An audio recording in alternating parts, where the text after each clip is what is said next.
The NBA has called off their joint partnership with Magic City. Well, it wasn't the NBA canceled the partnership that the Atlanta Hawks was trying to do. Because Right. the Atlanta Hawks is a separate entity than the NBA, but the NBA like oversees the Hawks. Like, so it's kind of it's kind of like the federal government in the states. Yeah. It's kind of so like the NBA cancels partnership with strip club Magic City over Backlash. The Atlanta Hawks scheduled a Magic City night that led to mixed responses. Yes. So basically, there was going to be a game happening, right, with the Hawks and Orlando Magic, and they were going to make intertwine within that event was going to be some people from Magic City, right? So some of the things that they're keeping, T.I. is still going to perform the halftime shout out to T.I. performance. Some of the things they're scrapping,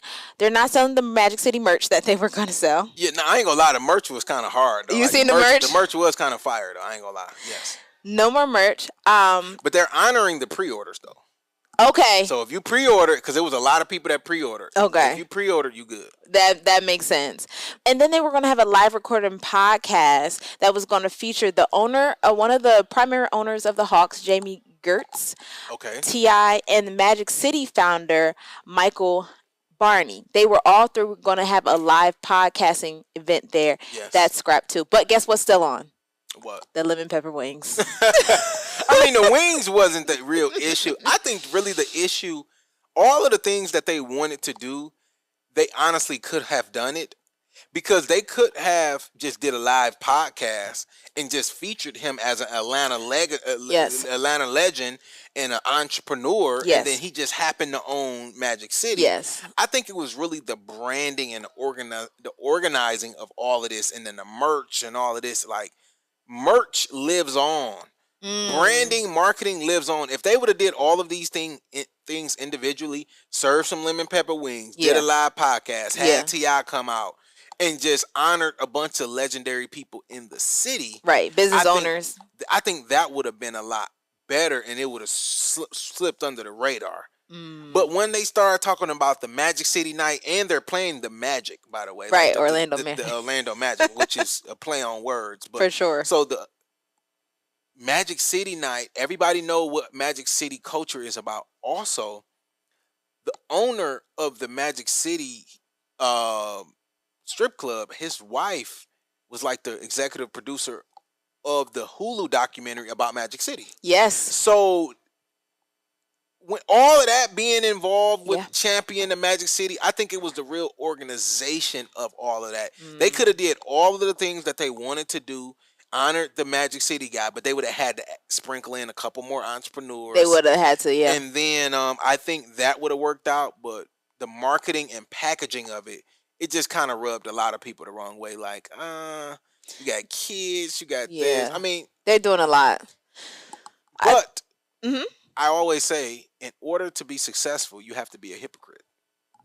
So, I mean, this drawback to that, kind of what you mentioned in the last podcast, was all these other partnerships. So you want to kind of talk about that, like how is. I was going to say it's very interesting though, because my argument was, well, y'all partner with liquor brands, and that's not necessarily like kid friendly or family friendly. And then to your point, you guys have partnerships with like different gambling companies. The whole NBA and NFL, all these leagues is just full of gambling now. So it's interesting that the line in the sand becomes like Magic City and Michael Barney and that like institution of, I guess, like stripping culture. I think it's because it's just so out there. It's like, okay, y'all doing a little bit like, okay, yes, Walmart and all these other companies that we partner with sell tobacco. Yes. But just because they sell tobacco and then we come, okay, we're selling. You know, actually, I seen something. I don't know if this is a real headline, but we can kind of Google this.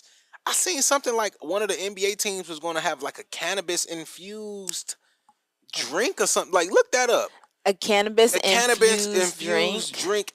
Like, I think they were going to be hosting that at one of the arenas. Okay. So I get where people saying like, well, y'all are hypocrites, but that's how life works. Like you there is a line in the sand because okay, my conversation to an 8-year-old kid is drinking is you're not supposed to drink. You're not 21. You're too young. Whatever. Right. A kid, I feel like a kid can understand that. Gambling is kind of a gray area because like my grandmother and all of them used to gamble all the time. They never told us not to gamble. Like when you say gamble all the time, like go to the casino or lottery ticket. Lottery tickets. We had lottery tickets, casinos. We had all type of people in our family that gambled, right? Nobody never told us like not to gamble. When I was like a teenager, I used to gamble all the time. Like that's how I made my money. I used to shoot dice in the hood. Which is very dangerous. Don't do it, kids. But right.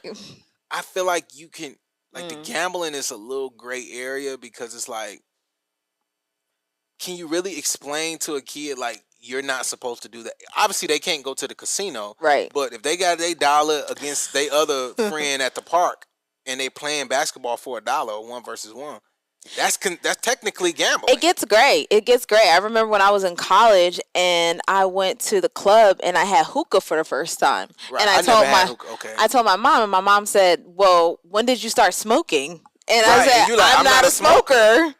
And so, but it is tobacco. Yes. But it doesn't really taste bad. So yes. I think definitely, depending on the levels of gambling, it does get gray. Yeah. Because like I'm just playing a game. But partnering with a strip club, it's not gray at all. It's like I see what you're saying. It's like, okay, if I'm eight, what is Magic City? If I'm a little 8-year-old girl, I want to work at Magic City. Like, no. You don't want to work there. At Magic City. But I guess if your 8-year-old son say, I want to work at Ciroc, what do you say then? Right. You don't really say nothing. Like, you just like, okay. Yeah. Or you get what I'm saying? I want to work at Uncle Nearest. You like, I'm not going to sit there and explain whiskey and all of that to an 8-year-old. Right. But if your 8-year-old daughter says she wants to work at Magic City, you have to have a real conversation like, hold on. Yeah. And explain the strip club. So she's like, why are these girls getting naked? And why are men throwing money? Or why are people in there doing it? Yeah. Like, it's explicit. It's very overt. It's very explicit. It's not passive at all. You can't really hide it or disguise it. It's very much blanket in your face. It's kind of like... That's probably why the line was there. Yeah, it's kind of like, okay, partnering with a porn site versus partnering with or featuring models that are semi-naked. Yeah. And they wearing a bikini and they wearing, you know what I'm saying? It's kind of like... The difference between having the cheerleaders there and then having like strippers there, honestly. Exactly. Like, it's a huge difference. Yeah, it's a huge difference. And, people are going to act like they don't understand which one or whatever. But I realized, like, to me, it was just a bad judgment. And then I also saw this argument. So, it's Atlanta culture argument, right? Okay, what do you want to say about this? It is Atlanta culture. Have you ever been to Vegas? Yes. What's the culture in Vegas? Gambling. But what's the other underlying culture? Prostitution. Oh, yes. It's legal. Yes. So it's like, okay, should the Las Vegas Raiders, start... that's a part of Vegas culture. Just like Atlanta culture is strip clubs, that's a part of it. And I would argue Vegas prostitution culture is more known. That's stronger than Atlanta strip club culture because it's close. Is Atlanta strip club culture more bigger than Miami? That's what I was about to say. I was about to say it's close because people do fly to Vegas for that scene, and people also fly to Atlanta for that scene. So that is actually a great comparison because there has to be a line somewhere, and I guess the line is topless. Yeah, like once you go topless, it's like when you start Googling Magic City and you start seeing yes, this and that, it does open a door. It opens a door that leads to so much more.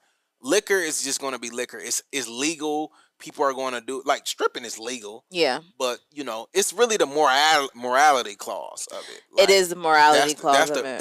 That's what I think. And then it's like you want to be moral now. But you know what? It's they NBA, and they can be moral when they feel like it. Yes. Adam Silver says, while we appreciate the team's perspective and their desire to move forward, we have heard significant concerns from a broad array of league stakeholders, including fans, partners, and employees. I believe canceling this promotion is the right decision for the broader NBA community. And I think that's the other thing too. If the Hawks just owned themselves and they were an independent entity, Yeah. but this is a conglomerate, and so there are going to be other team members, other stakeholders to say, "Hey, I don't want you guys to kind of muddy the brand." Yeah, because I mean, if you do, but like I said, Clarissa Shields, she just fought. Literally, her biggest sponsor on her court, I mean, on her ring, was OnlyFans. I did see that, yes. Yes, so I can understand that as a one match thing versus, this is the Hawks is an entity under another entity, so it's kind of like it's hard. It's kind of hard, and then like if the Hawks agree but 30 other teams don't, right? How do you see what I'm saying? How do you justify? And then to your point with it was a collaboration and not necessarily a sponsorship, because maybe it would have been some room to say, hey, this game is sponsored by Magic City, and that's it. But I mean, I think even that is like what's Magic City? And you know what Magic City stand for? I think it was really just the organization and the branding of everything, and not like, okay, if the NBA or if the Atlanta Hawks was honoring ATL legends and they had 10 people that they was honoring, and they just so happened to honor the owner of Magic City, because he is in the hospitality. Michael Barney. He's in the hospitality business, so he is. You see what I'm saying? He could have been a part of it, but it didn't have to be. It didn't have to be the whole thing. If he's the face of it, then I think no, I don't agree with him being the face of it, but I do agree with him being highlighted as an entrepreneur or somebody that's in the culture. I can get jiggy with that. I can't really get jiggy with we're Magic City night, like, and we got 9-year-olds in here. Like, I almost bought a ticket though. I just had. I haven't been to Magic City, and I haven't been to a Hawks game. City. I've drove past. I never been in Magic City. I had a chance. I remember my friend was like, "Let's go to Magic City," and I'm sitting there, and I'm just like, "No, I'm not about to do that." It was a great time to do both. But I've never been in a strip club in Atlanta, and I've been living here seven years or going on.